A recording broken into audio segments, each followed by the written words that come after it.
যারা অহংকারের মত্ত তারা ভগবানের বিষয়ে আশীর্বাদ পাবে না। কিন্তু অপরদিকে চণ্ডাল নাচুক তোর নাম গুণ গাইহা, বিদগ্ধ পণ্ডিত অনেক ধনী মানুষ তারা পাবে না, কিন্তু চণ্ডাল কৃষ্ণ প্রেমে পাগল হয়ে নৃত্য করবে, যেহেতু তার মধ্যে অহংকার নেই। কেউ ধনী লোক হতে পারে, কিন্তু তার মধ্যে যদি অহংকার না থাকে সে ভগবানকে পাবে।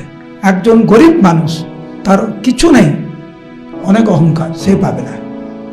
অপরদিকে একজন গরিব মানুষ, তার কিচ্ছু নেই কিন্তু ভগবান এবং ভক্তে অগাধ বিশ্বাস, সে পাবে। অপরদিকে একজন সম্ভ্রান্ত পরিবার থেকে, তার সব কিছু আছে কিন্তু সে অহংকারের মত্ত, সে পাবে না। তো আমাদের ভক্তি জীবনে যদি আমরা এগোতে চাই, এই শ্লোকটা মনে রাখবেন, বিদ্যা ধন কুল আদি তপস্যার মধ্যে